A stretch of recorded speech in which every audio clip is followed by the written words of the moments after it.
out to Money Brown, man. Errol Spence Jr. My boy Money Brown, he get a lot of money, that's why I call him Money Brown. What's good, Money Brown TV? What up, what up? Yeah. I want to give a shout out to Money Brown TV. Thank you so much for everything. Hey, this is Ryan Garcia here. Shout out to Money Brown TV, and keep punching, baby. Yo, what's going on out there, fight? What is your boy Money back with another one, man? And this one here is on two of the biggest names in boxing. We have Errol the True Spence Jr., the unified WBC and IBF welterweight world champion, looking to be the IBF, WBC, and the Super WBA. Coming up August the 21st when he take on the legendary iconic Manny Pacquiao. And then we have the Mexican superstar, the iconic fighter, and Canelo Alvarez, the 4-division world champion, who's looking to be undisputed this fall when he take on Caleb Plant. Now, Errol Spence has came out with a beautiful interview on Barbershop Conversation. Shouts out to Fred Barbershop Conversation. And he let people know that he's not going to chase Canelo around and he's not going to beg for a fight. But he also I repeat, he also respect and praised Canelo Alvarez for what he did at the Cowboys Stadium with 73,000 fans, and he enjoyed his ring walk. So y'all listen to ESJ, man, and I'll be back with this great assessment, family. It was no thought. I mean, we live in Texas, man. Texas is Mexico. I mean, Texas was Mexico at one point, right? I mean, shit. It was just like him fighting in Mexico. Like, they're going to come out and support their countrymen. So, I mean, they came out. I mean, it was expected. That's the whole reason for him fighting in Texas. So he knew they were going to come out like that. So, I mean, it was big. I liked his ring walk too. I was like, man, his ring walk was good. I gotta do something crazy like that. Oh man, I don't know.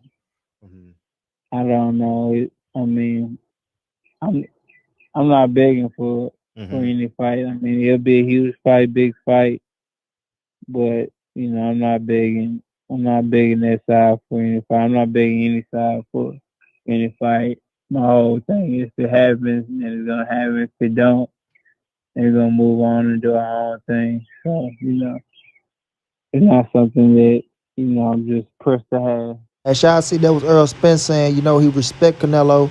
He said that his ring walk was amazing. That ring walk was a bad motherfucker, bro. Canelo had a badass ring walk. I enjoyed that ring walk. And then, you know, they asked him, you know, do we see him and Canelo fighting down the line if the Terrence Crawford fight don't come to fruition? Errol Spence just came out and said, you know, it's a fight that if it happens, it's a big fight, man. It's a big fight. They damn sure gonna do numbers, but he's not gonna beg no side for a fight, meaning like I ain't gonna go beg for a fight over there. I ain't gonna beg for a fight over here. You know, I'm just gonna do my own thing, man. It ain't something that I'm pressed to have. And that's what I respect about Errol Spence, bro. That's what I respect about him, dog.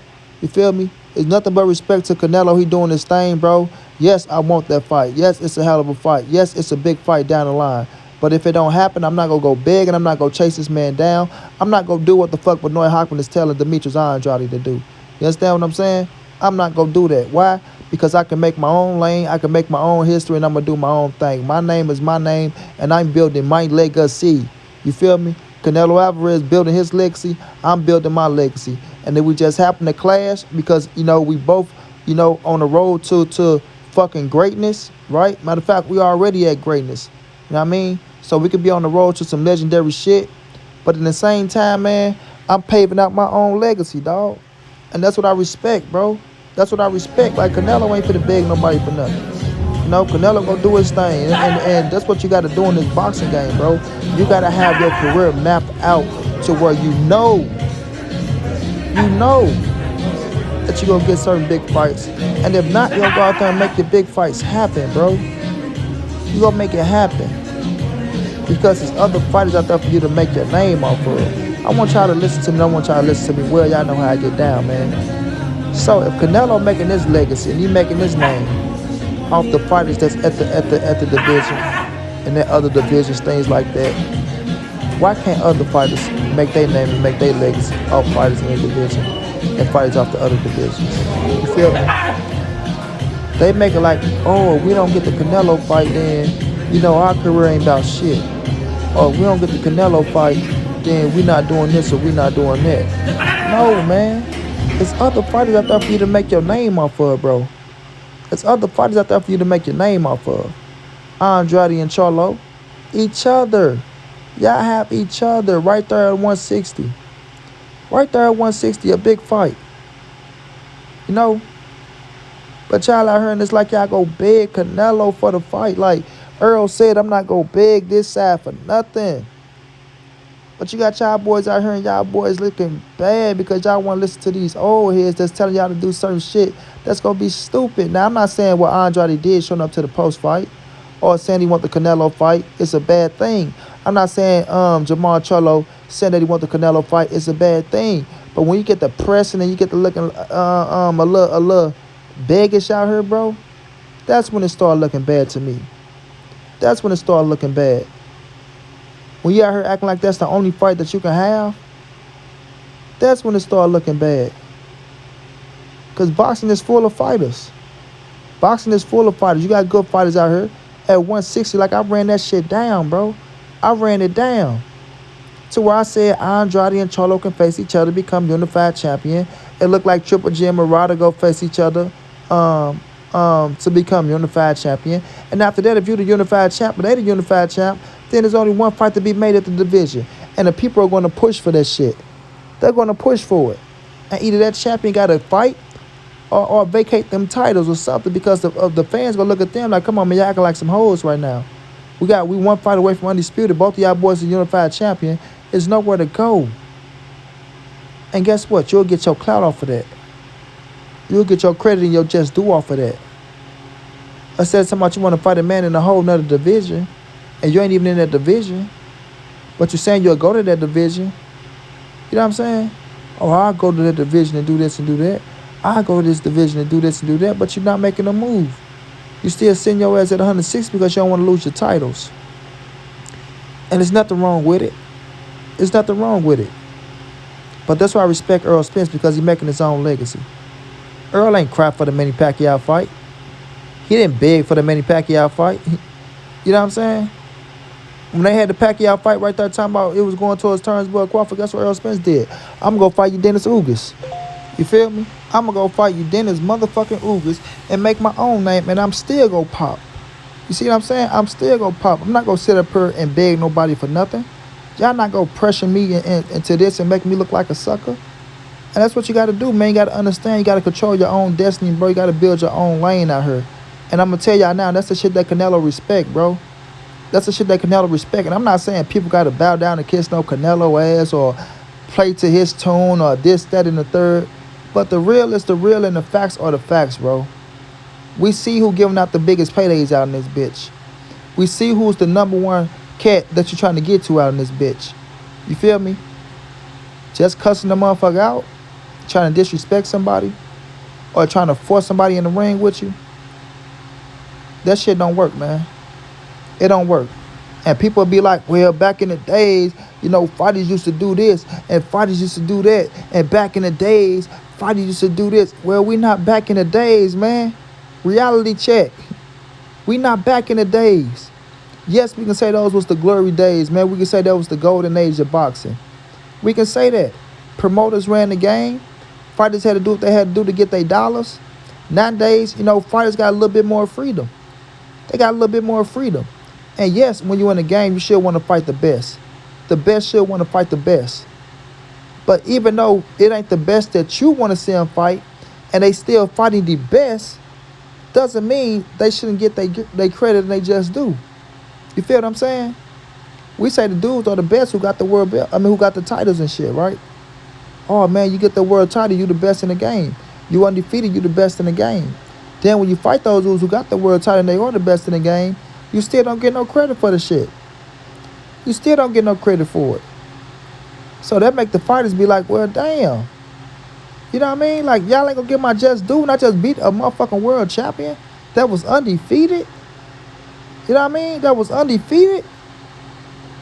You make them say, you know what, I'm just gonna do what I want to do then. You make them do that type of shit. But don't get me wrong. We all want the fights that we want. We all want the fights that we want. And that's why when we see these fighters, man, and it ain't that we gotta press them or try to say this or say that to make them say something about a fighter. Just ask the genuine question. Just ask the genuine question. When can we get you and Jamal Charlo in the ring? When can we get you and Demetrius Andrade in the ring? Not that, oh man, the word is out that you ducking this fighter, or the word is out that you're afraid of this fighter. Because it make the fighter be like, man, I ain't afraid of nobody, and I ain't ducking nobody, and fuck him too. You see what I'm saying? But just ask a genuine question, bro. Now, we seen Canelo say that he want to fight Jamal Charlo. He got to fight Jamal Charlo. Like, that's the fight that he want. He wants Jamal Charlo. But right now, if I'm fighting Caleb Plant, I can only fight one person at a time, bro. I can only fight one person at a time. Errol Spence telling y'all, I want to fight Terrence Crawford. I'm going to fight Terrence Crawford. But right now, if I fight Manny Pacquiao, I can only fight one person at a time, bro. I can only fight one person at a time. But at the end of the day, those fights are going to happen. We're not going nowhere. We're not going nowhere. Those fights are going to happen. I'm willing to fight these fights. I'm not running from these dudes. You feel me? I'm not running from them. But as y'all can see, man, Errol the True Spence Jr. came out, and once again, this is why he is my favorite fighter in the world, bro. Because he don't sit up. He's not begging nobody for a fight. He's going to make his own history. He's making his own legacy. As you see, his name is hot as fish grease. Hot as fish grease. By fighting the best fighters out there. Canelo name is hot as fish grease. By fighting the best fighters out there. And if Errol Spence and Canelo fight comes to fruition, like I believe it will, I'm on record saying this fight will happen down the stretch. Trust me when I tell you, right? It's going to be the biggest fight of this era. It's going to be the biggest fight of this era. And we all going to enjoy it, bro. But these fights need to get more like Errol Spence and go out there and make their own legacy. Don't look at this side as begging this side for a fight, or don't look at that side and get the begging that side for a fight. Make your own legacy. Push your promoters to give you the next big thing out there. Go out there, do what you got to do. Make the buzz. Make your name hot. And make them people look at you and say, you know what? You can't deny me. You can't deny me. And that's when your shit come in, bro. And that's when you start being a big dog. And that's when you start getting the big fights out there. Because they can't deny you. You understand me? They can't deny you. But just sitting around, listen to old heads like Oscar De La Hoya, like Bernard Hopkins, it's going to get you fucked around in the game. Just my opinion. Feel me? Just my opinion. Shouts out to ESJ for standing up like a man, letting people know I'm my own dog, I'm my own entity, I'm making my own name, I'm making my own legacy. At the end, I will be an all-time great. Period. I will be an all-time great. Shouts out to Canelo for doing the same thing. We will see where these dudes end up at the end of their careers, but they both on a path to greatness, and I'm enjoying watching the ride, man. Until then, it's your boy Money. This is the NSBC moving. Ain't nobody safe in these streets. Hit them thumbs up. Subscribe to the channel if you want to donate. OG Money on Cash App. TreyHampton52@gmail.com on PayPal. If not, just tell a friend. Hit the subscribe button. Like, comment, share the video. And yeah, I know how your boy get down, man. Big dog status, family.